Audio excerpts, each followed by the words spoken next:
All right, so we will go ahead and get started. I want to start off by just saying thank you. Those of you who were here last week for your participation and a little brainstorming session that we had to get some thoughts and ideas out there on subjects for us to cover.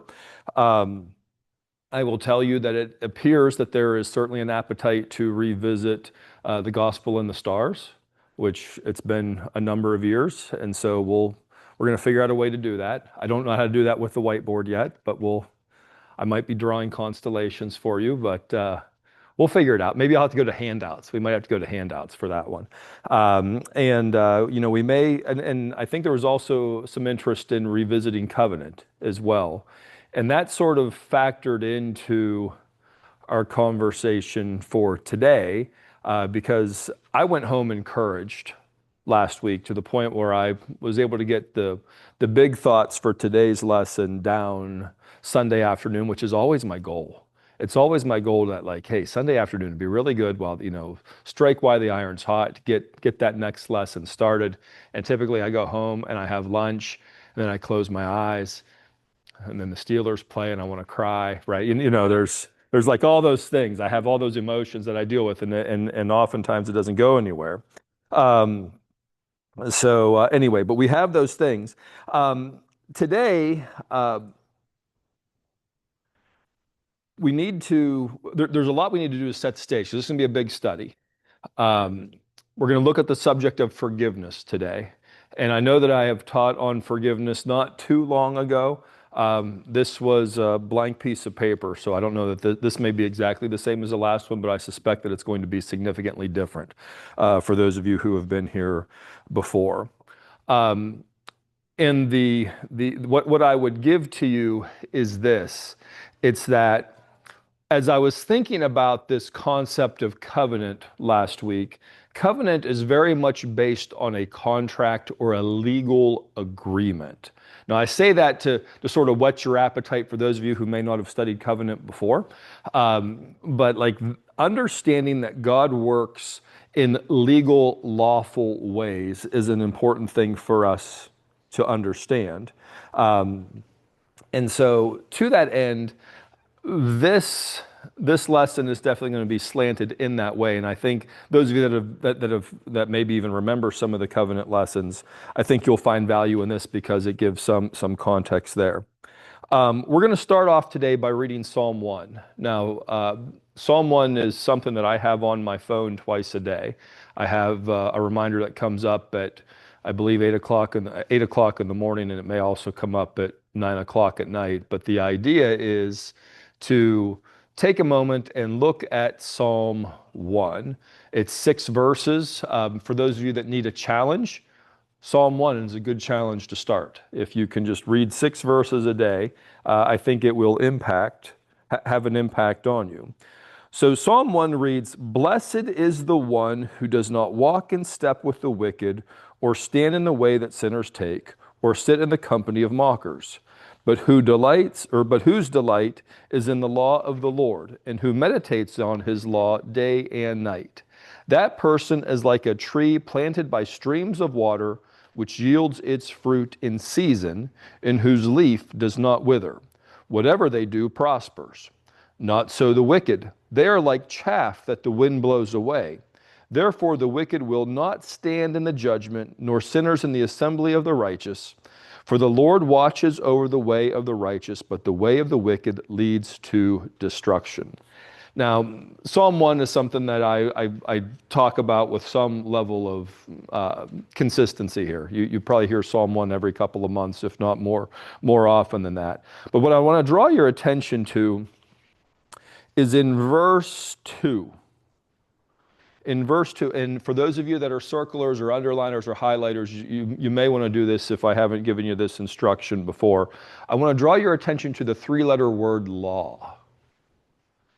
Is law with a capital or a lowercase? Lowercase. No, does anybody have a capital in that? Okay. So what this is, and I want to encourage you to circle that word. Put some notation on it.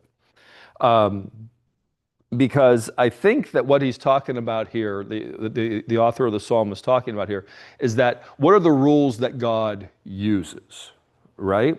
Now, we're, this next one, we're going to look at Matthew 5:3, which you can turn to it in whatever text that you have. But what I want to do is I want to look at it specifically from the Message paraphrase because the language on that I think really helps.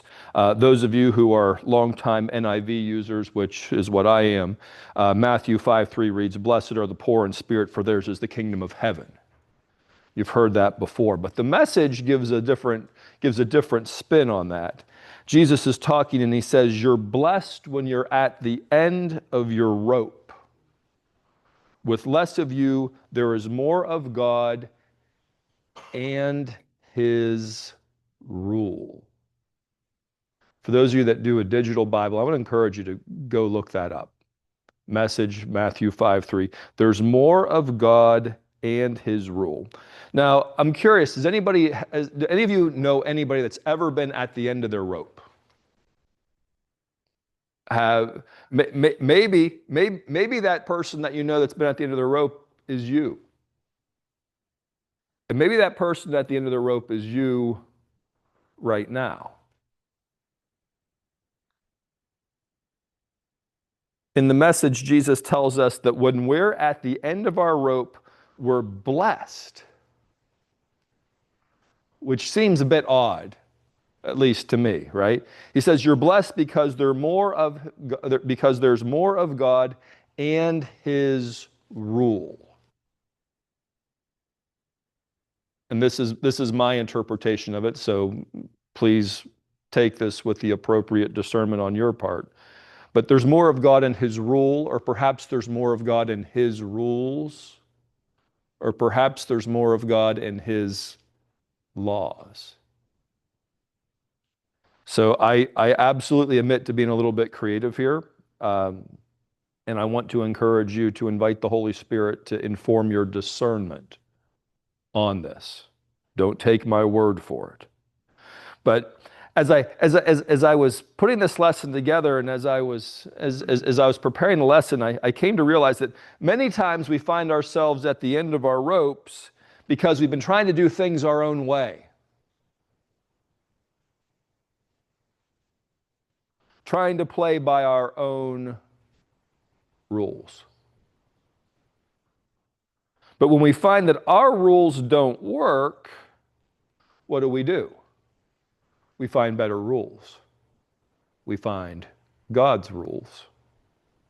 We focus on God's laws. The same way the psalmist writes in Psalm 1. Blessed is the man who focuses on God and his law, meditates on the laws day and night. Now, I will tell you, I've been very slow to pick this up. You know,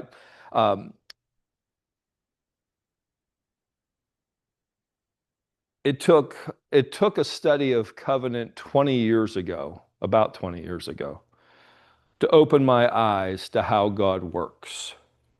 And I think it's 19 years, in the nearly 2 decades since then, I've become more and more and more aware of the rules that God uses around us all the time, every day. And and if you've been with me any length of time, you know that this is sort of the bone that I gnaw on. And it's that I like looking at these laws. I like looking at these principles that God uses. And I'll just give you an example of this. If you were to go to the light switch and flip it on, what would you expect to happen? You'd expect the lights to come on, right? That's the expectation, right? Now let me ask you this. How does that work?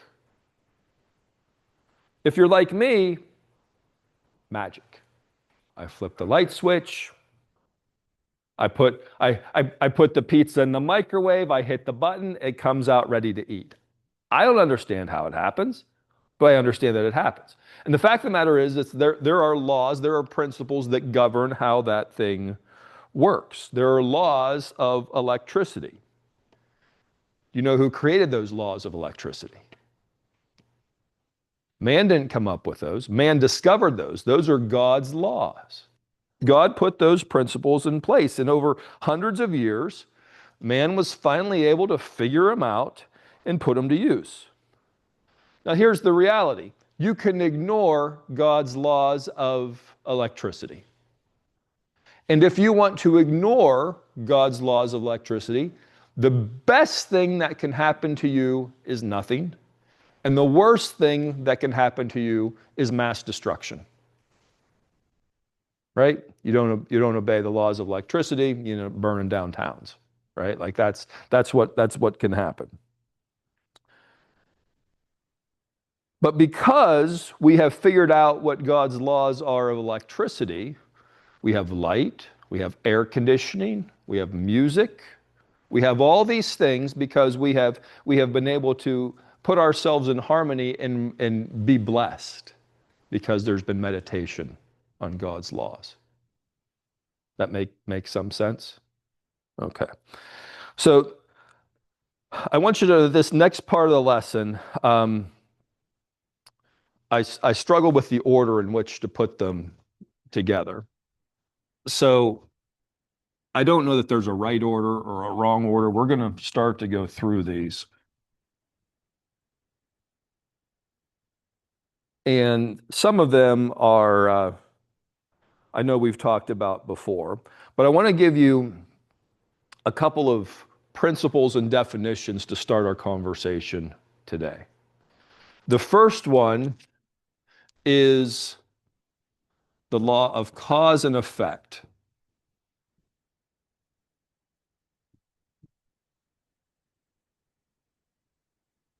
Now, this law ends up on this whiteboard with some regularity. It's because it's an important law. You don't have to go very far in the Bible to see God using this law. In the story of creation, what happens? God speaks, and what happens? Creation responds. Cause, effect, cause, effect, cause, effect. It happens all the time. Now, there are different sub-laws to this, but the idea is this, is that there's always some cause and there's some consequence, right? There's an action and there's a response. There is something that happens with it.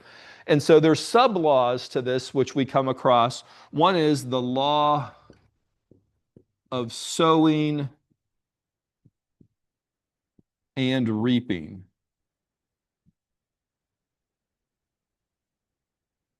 Right? The idea is that you will reap what you sow. If you do not sow, should you expect to reap? Probably not. Probably not. So we have this idea that comes to light.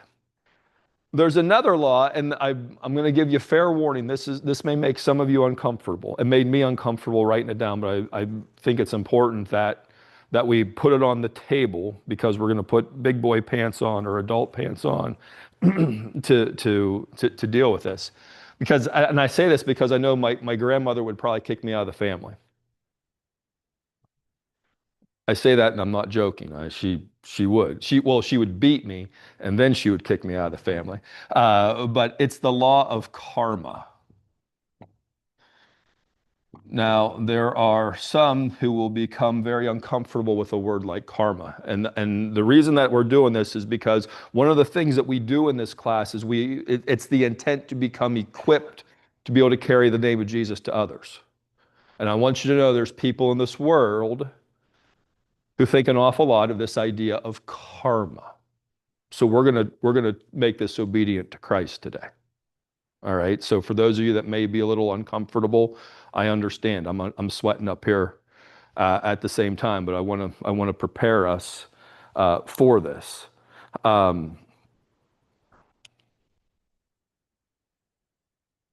These are all examples of the law of cause and effect, right? The law of sowing and reaping says if you plant something, it will come back. The law of karma says that whatever you put out will come back. If you put out good, good will come back to you. If you put out bad, bad will come back to you. Now, the thing about these laws is that they don't necessarily come directly back. Sometimes it's a roundabout way. So like you can do something nice for someone, and that person that you do something nice for may not be able to respond to you. You may be able to help the little old lady across the street, but she may not be able to do something for you. But the idea is because of the law of cause and effect, something good will come back to you. I will draw your attention to Galatians 6:7. Galatians 6:7 reads, "Do not be deceived, God is not mocked, for whatever one sows, that will he also reap." You can find the law of cause and effect all throughout Scripture. Now, I want you to know that this is a principle that God uses, right? This is a law that God made. Every action produces a reaction. Every cause produces an effect. So when Adam sins, that's a cause, right? And the effect is separation and death and decay that comes into the world.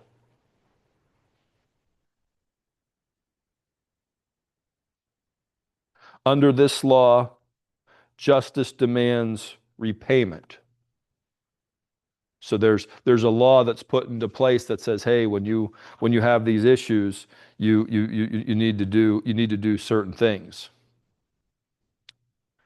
I will ask you today that if God only operated on the law of cause and effect, what hope would you have?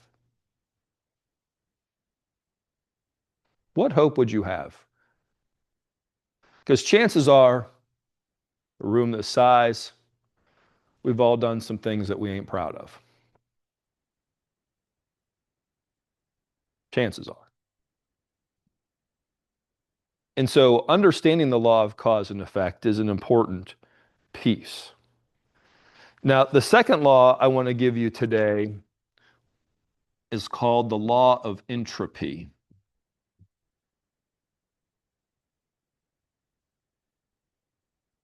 Now, for those of you who are so inclined, the law of entropy is the second law of thermodynamics. Your afternoon's free, you want to do a little light reading, feel free to dig in to thermodynamics. I'm going to keep this super simple. I'm going to keep this super simple. In its most simple form, this law tells us that things naturally move towards disorder. Things naturally move toward, unless we put some energy into it. Right? So when we think about this law, simply know that over time, things tend to fall apart. Things tend to become less organized, unless you put some energy into it. It's going to take some effort, right? Now, this law was established with the fall of man. Prior to the fall of man, everything was hunky-dory. Things were going, but once sin enters the world, now we have chaos and disorder. We have decay. We have these things that come in, and so things naturally fall apart.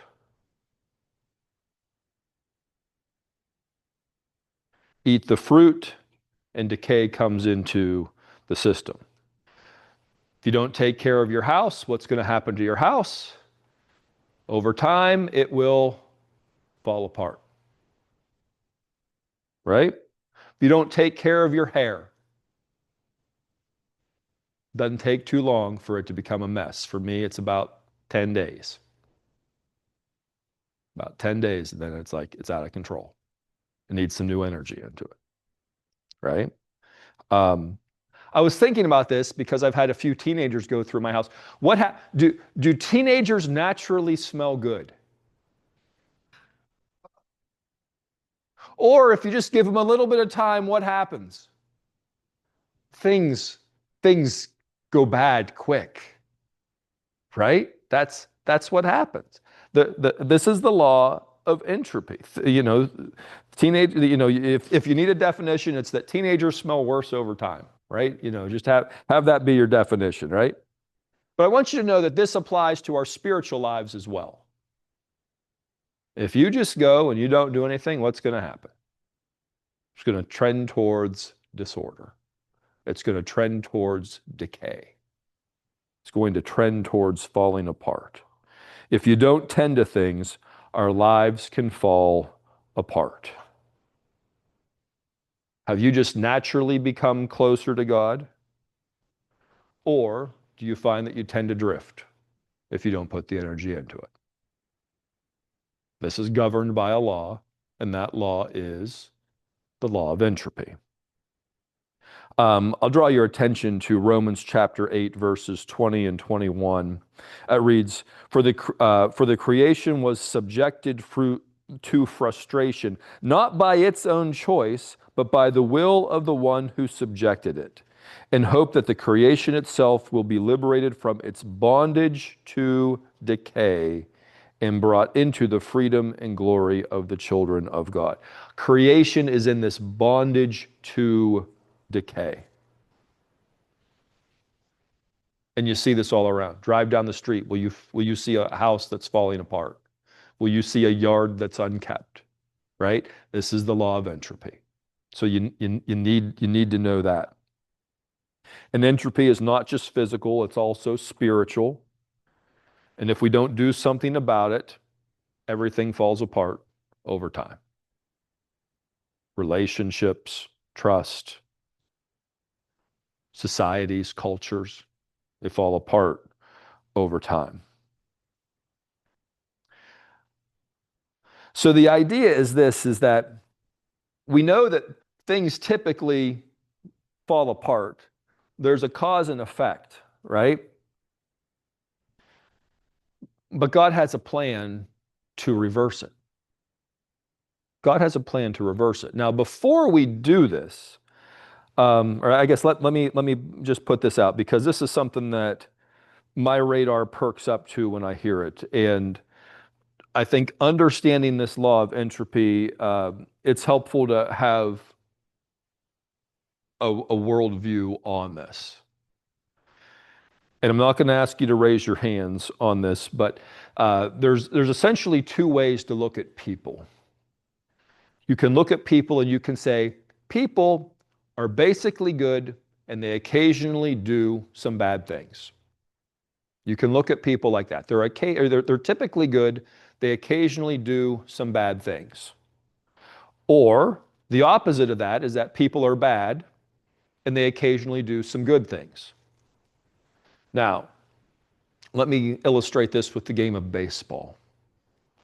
Baseball is a game of failure, as most sports are.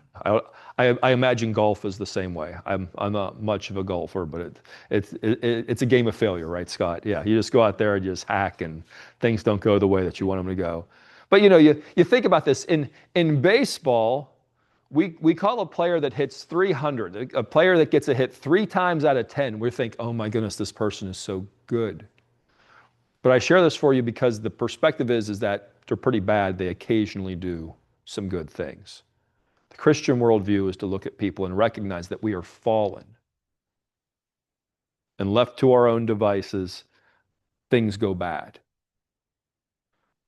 We are called, and we take this invitation to put the energy in to be good, to be good, to be good. Now, there's a lot of people out there who are going to say, oh, people are pretty much good. I don't know that that's the way that God sees it. So I ask you to consider that. Trace and I have been watching a TV show about gangsters, which is, it's true. But I'm going to tell you, the life in the gangs, man, it's always getting bad. It's like one bad thing to the next. It's almost like it's necessary for the TV show to go on. But anyway, this is the law of entropy. Things naturally go unless we do something to change it. Now, I want to ask you a question. How would you define the word miracle?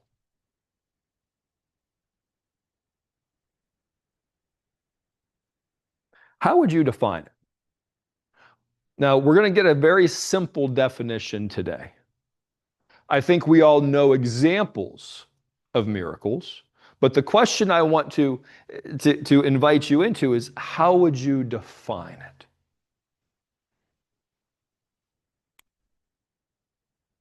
Something that goes against the natural order. Perfect definition. Perfect definition. So what would happen? If I was to hold this marker out and let go, what would naturally happen? Gravity, it would fall to the floor, right? So if I held this out and I dropped it, but somebody else caught it and it didn't hit the floor, would that be a miracle? And I'm going to suggest to you the answer is yes, because what you expected to have happen did not naturally happen. Think about this with grandma's fine china. Like, if like you drop it, whatever, but like, something happens. And it's something that is contrary to the natural order. I'm actually going to say that it is above the natural order. And because it's above the natural order, we call this something that would be supernatural.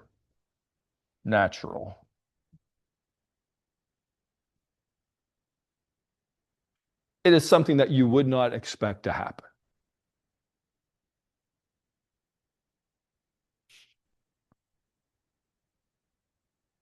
The Bible is full of miracles.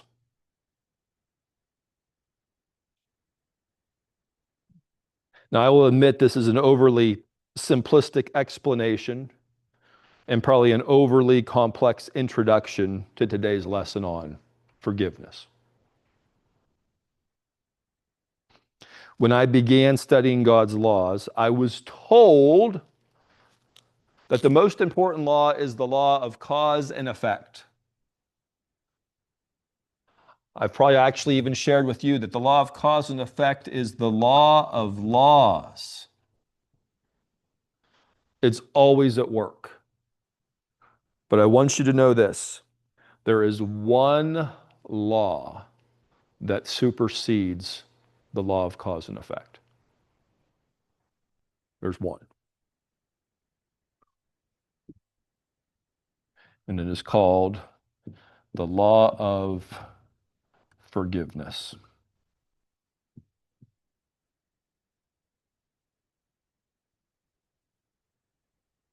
The law of forgiveness. The law of forgiveness says this is what should happen, but we're going to do something different. I'm going to suggest you the law of forgiveness is a miracle. This is what should happen, but it's not what does happen. Matthew 6:14 reads, "For if you forgive other people when they sin against you, your heavenly Father will also forgive you." 6:14. That's given to us in terms of cause and effect, but he's saying, how about a different cause? How about a cause contrary to what people would expect? James chapter 2, verses 12 and 13. Speak and act as those who are going to be judged by the law that gives freedom. The law that gives freedom, brothers and sisters, is the law of forgiveness. You may sometimes even see this law of grace. I should note that as well.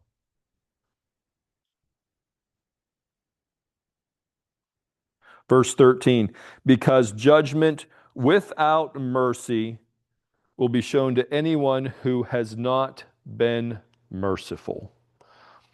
Mercy triumphs over justice. If you are an underliner, please underline that last sentence. Mercy triumphs over justice.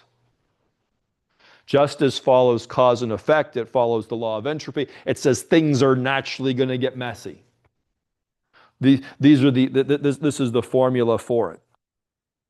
However, if we subscribe to the law that gives freedom, we give mercy. We give mercy. Romans chapter 3, verses 22, 23, and 24. The righteousness is given through faith in Jesus Christ to all who believe. There is no difference between Jew and Gentile, for all have sinned and fall short of the glory of God. I'll pause. All have sinned and fallen short. That's these two laws working in harmony. Cause and effect, law of entropy, right? And all are justified freely by his grace through the redemption that came by Christ Jesus, the law of forgiveness. So, if the law of cause and effect says you reap what you sow, the law of forgiveness says you don't always have to.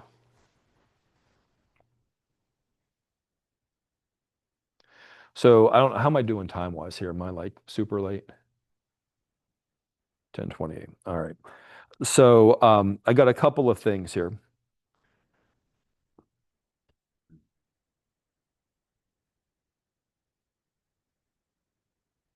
I don't know what all these magnets are for, but I'll tell you number one. Forgiveness is supernatural.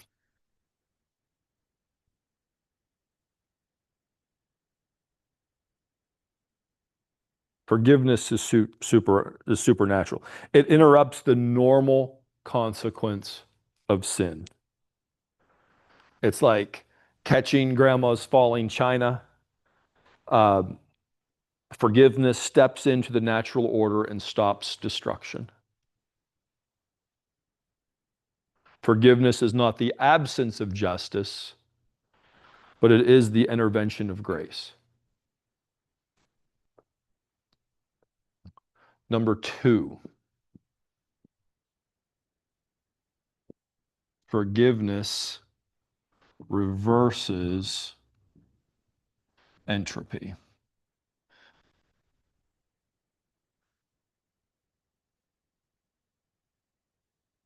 Forgiveness restores order that sin and bitterness have decayed. Forgiveness brings life where decay was spreading.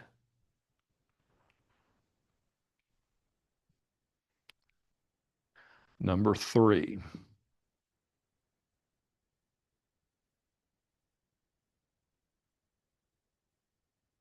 forgiveness sets a new cause in motion.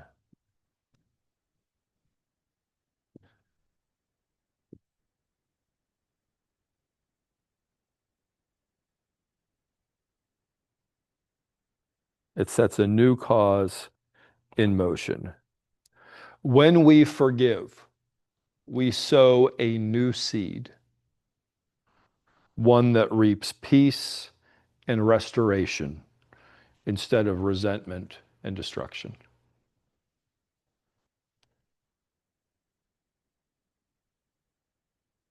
And number four,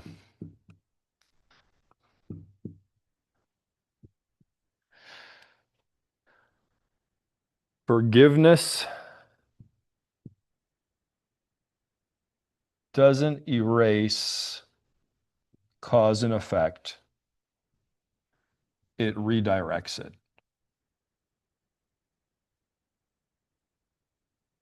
It redirects it.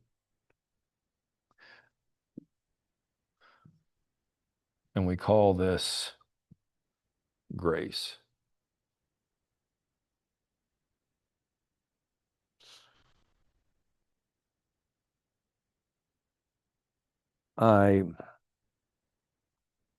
In my preparation, I came across, I'm going to do my best to get through this quick.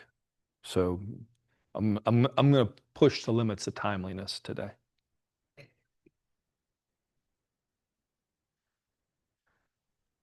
There's people who can get caught up with a misunderstanding of God. There's people who become confused. And I want to, we've come this far today that I don't want to let us not at least consider this. Proverbs chapter 9, verse 10 says, "The fear of the Lord is the beginning of wisdom, and knowledge of the Holy One is understanding." Anybody heard that before? All right, okay. Romans 12:19. Paul is writing, he says, "Dearly beloved, avenge not yourselves, but rather give place unto wrath, for it is written, Vengeance is mine, I will repay, saith the Lord." So there's people who become confused because of words like fear and vengeance. I don't know how to spell vengeance when I look away. Hopefully that's something like that. Do you know anybody that's become confused? Like, hey, how can, like, you do this God thing, but he's talking about vengeance? That doesn't sound. And so I want to unpack this a little bit. Is it God who avenges, or is it God's laws that avenge? Now, I want to tell you a story. Let me say, if you or I were to walk out the front door today and we miss a step, what would happen? We'd go down. Now, is that God's vengeance? Or is that the vengeance of God's law? I think it's the laws, right? There's times that when we don't understand that stuff, this is what. So there's a story that I'm going to do my best to tell you. It comes from Exodus. I don't know if I have it on the board here. Exodus 32. Do I have that on here? Yeah, Exodus 32, verses 9 and 10. Now, in the story, the Israelites have come out of Egypt. They are at Mount Sinai. Moses goes up on the mountain. While he's up on the mountain, the Israelites get this wonderful idea. How about we make a golden calf?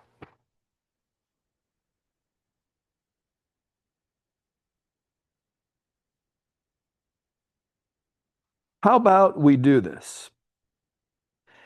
And God's anger burns against the Israelites. Verse 9, he says, "I have seen these people," the Lord said to Moses, "and they are a stiff-necked people. Now leave me alone so my anger may burn against them and that I may destroy them.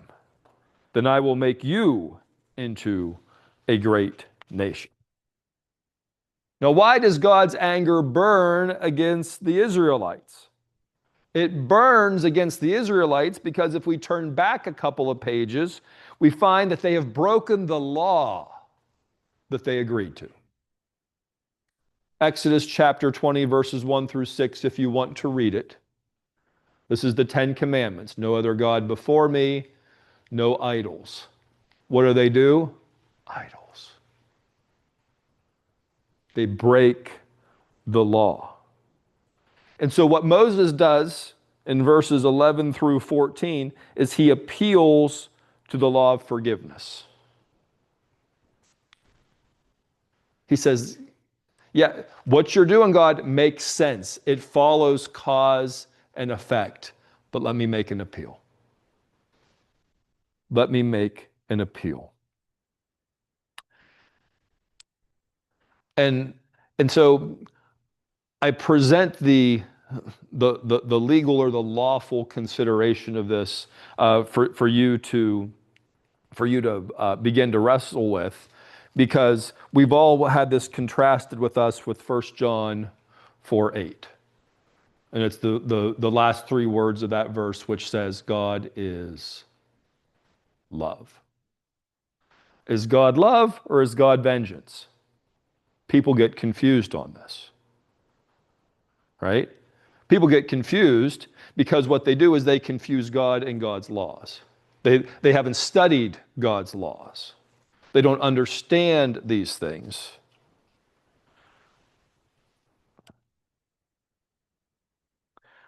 I heard an interview the other day with an atheist. And his reasoning for rejecting God came down to deserts. He doesn't believe in God because deserts. Now, I have made it a point to be a student.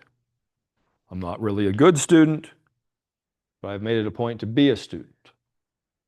He said, God can make water, yet he puts people in deserts. Why doesn't he simply put water there?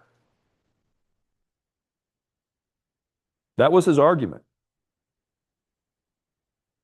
And I will suggest to you that at least part of the answer has to do with the laws God created for us to live under. Right? We are challenged to study his law and to obey his law. Let's go back to where we started, Psalm 1. Psalm 1. Blessed is the one who does not walk in step with the wicked, or stand in the way that sinners take, or sit in the company of mockers, but whose delight is in the law of the Lord, and who meditates on his law day and night. That person is like a tree planted by streams of water, which yields its fruit in season, and whose leaf does not wither. Whatever they do prospers. Now, let me hit pause there. Is it possible that there is a lack of prosper because you're living in a desert where there is no water?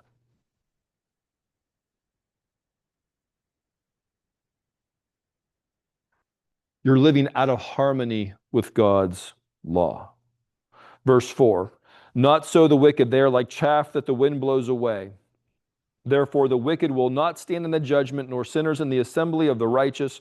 For the Lord watches over the way of the righteous, but the way of the wicked leads to destruction.